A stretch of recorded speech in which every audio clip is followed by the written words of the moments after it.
सनातन एकता पदयात्रा का आज तीसरा दिन पदयात्रा की शुरुआत हो चुकी है और देखिए किस तरह से जैसे ही फरीदाबाद से निकले हैं धीरेन्द्र शास्त्री, रास्ते में महिलाएं उनका इस तरह से कलश रख के स्वागत कर रही हैं। उनकी एक झलक के लिए यहाँ पर वो सुबह से खड़ी हुई हैं और धीरेन्द्र शास्त्री भी इसी भीड़ में बीच में चल रहे हैं और ये महिलाएं भी बस उनसे एक बार मिलना चाह रही हैं, अपना कलश उन्हें दिखाना चाह रही हैं। ये एक तरह से यहाँ की महिलाओं का सम्मान है, समर्थन है इस पदयात्रा को, इस सनातन एकता की पदयात्रा यहाँ पहुंची हुई हैं। क्या नाम है आपका? अंशु। अंशु, आप इस तरह से तैयार होकर आई हैं, कलश लेकर आई हैं, क्यों?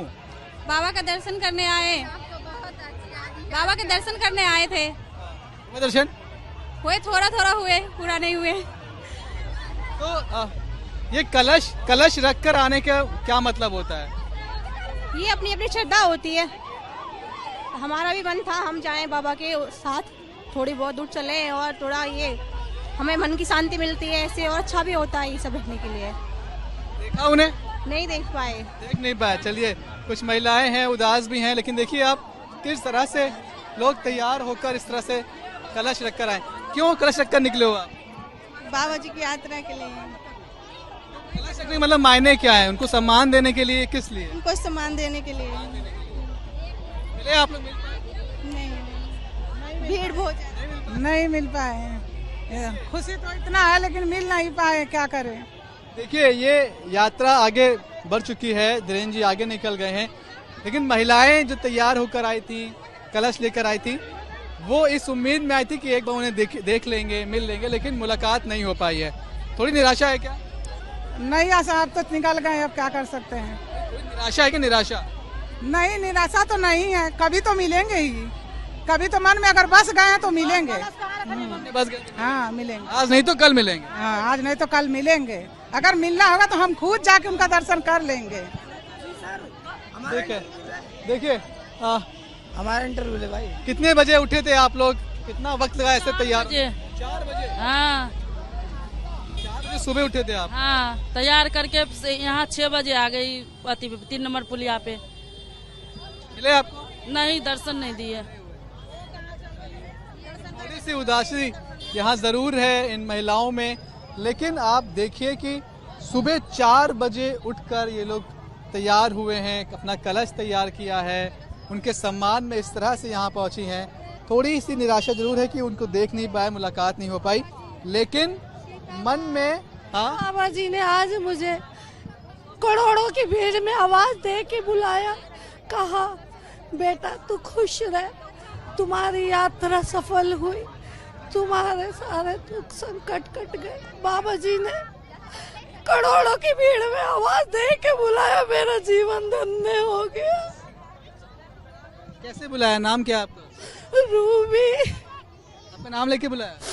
कलश वाली बहन इधर आओ, बहन इधर आओ। मेरे मन की आत्मा की आवाज उन्होंने सुन ली।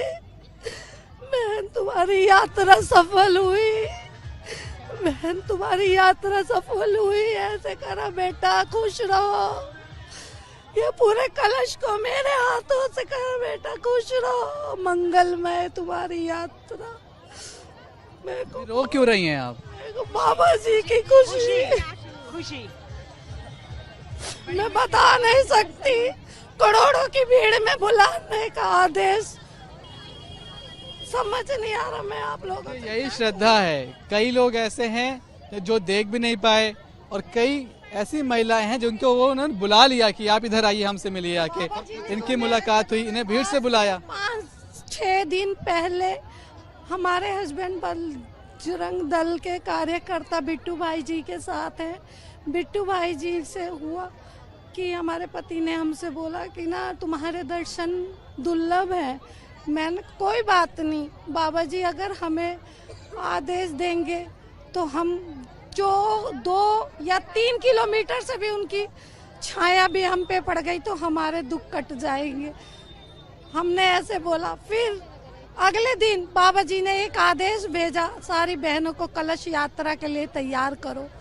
मेरे पास आदेश आया कि आप कलश यात्रा तैयार करवाओ। मेरे पति धनराज शर्मा और मैं, हम दोनों ने मिलके नेहरू कॉलोनी NIT फरीदाबाद से 101 महिलाओं को एकत्रित किया।